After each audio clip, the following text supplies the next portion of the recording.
What's going on, everyone? Chris here with Clutter Reduction Junk Removal, and today I want to help demonstrate how to remove a larger dresser going out a door. It sounds pretty simple, but there are a couple of tricks to it that can help prevent damage in the future. So I am 6 foot. With these shoes on, I'm probably a little closer to 6 1 inch. The inches matter. Always remember that.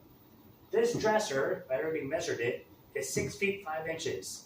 So it's on the larger side of a dresser. Now, it's a pretty straightforward piece to just go off the door with, but keep in mind, number one, this as is will not make it out my back door.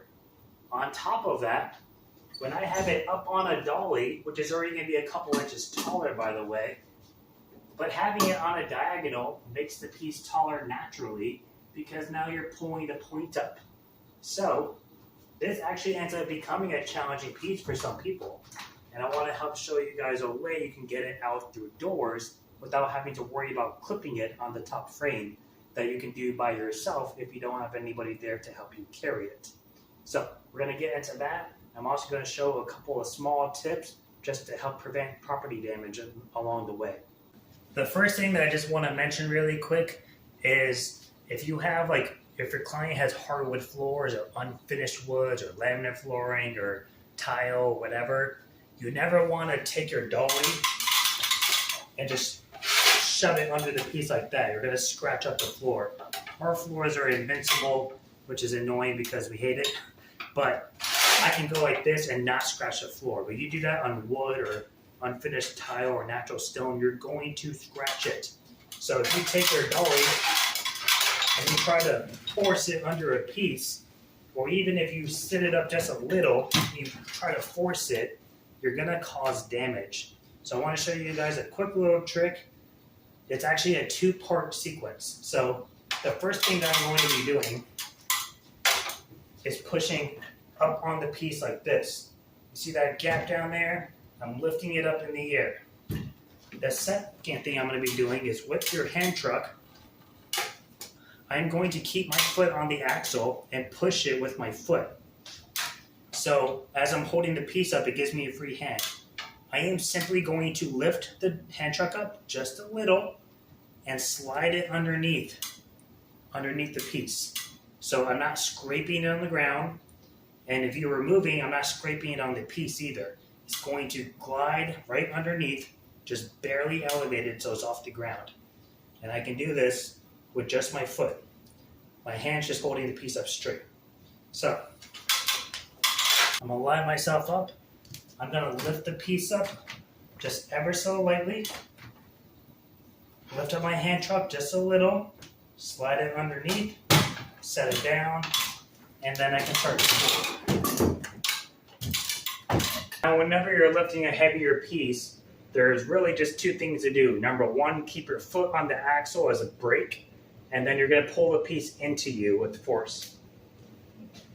So my foot's down on the axle, grabbing the piece itself. You can grab the hand truck, but if you don't grab the piece and just the hand truck and you pull back, you're going to have a separation between the two, and then it could come crashing back down. So you grab the piece, lean back,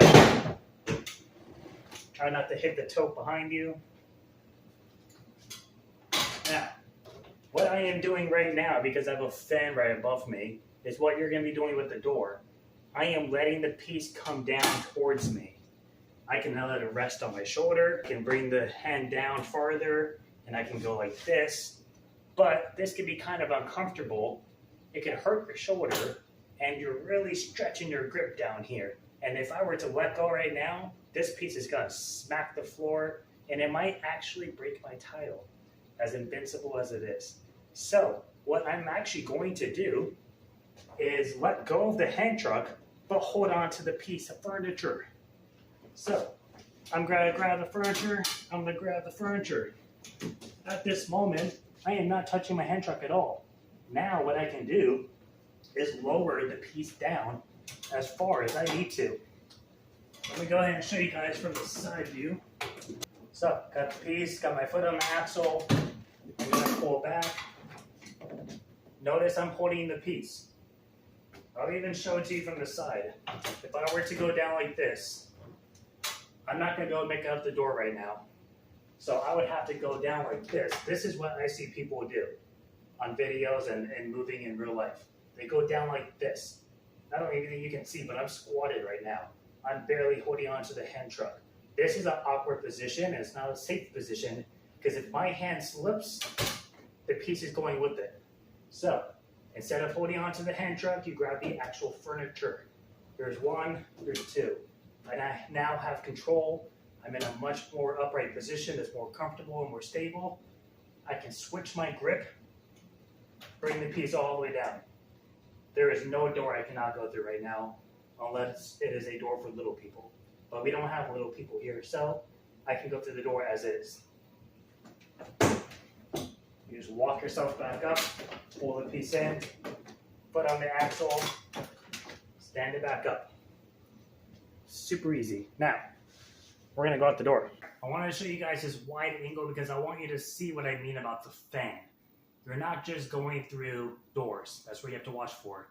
Maybe you have an overpass with the opening in your wall, or you have a chandelier, you have a fan. It seems high up and you don't think it's gonna hit. But again, when that piece is on the diagonal, it's at its highest point.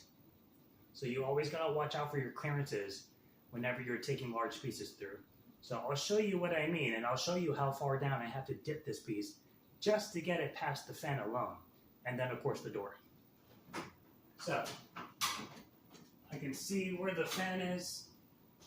I am about ½ an inch from the light right now with the leg, not the piece, the leg. So this is how low I am.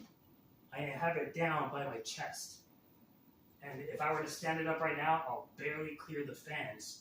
But at this position, I would not clear this fan. I would hit the actual fan blaze along with the light and the motor. There's nothing safe from this position. I have to have it down this far.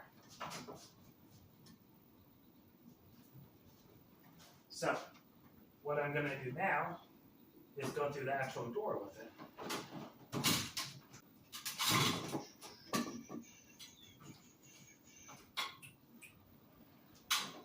So, when I'm going through the door, I'm still holding onto the piece of furniture. Unless you're really low, you don't even need a hand truck.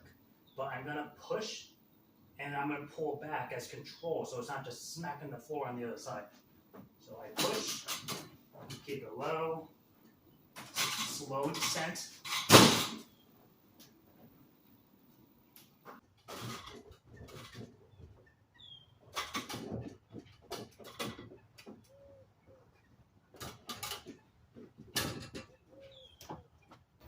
So hopefully that gives you guys a little bit of an idea about watching your clearance. And that's how you can pull a piece down. Let go of the hand truck, hold on to the piece itself. If you have somebody with you and you're just trying to make it easier versus carrying everything, for example, you could do the exact same thing and just have somebody on the other side guiding it out the door so you don't have to worry about a potential mishap. Otherwise, it's a pretty straightforward process. You lower it down by the piece so you can make it through clearances, and then you stand it back up when you're outside. In my case, I have a covered porch, and it's actually not too much taller than the door is. So I wouldn't have been able to stand it up as is out there, but I would have just kept going straight through the grass and around to the backyard. So hopefully that gives you guys an idea. I hope it helps. And if you haven't even noticed that problem before, start to keep an eye on it in the future. Because if one of these legs, especially with this one, has a brass tip, if this were to hit right here, going out the door with force, it is going to put a very nice gash in the door frame. And guess what? You can't paint over a gash in the door frame. You have to replace the door trim. I mean, you could paint over it if it was like a landlord special, but it will leave a nasty gash and people will always see it. And you don't want that to happen. So I hope that tip helps, and stay tuned for more in the future.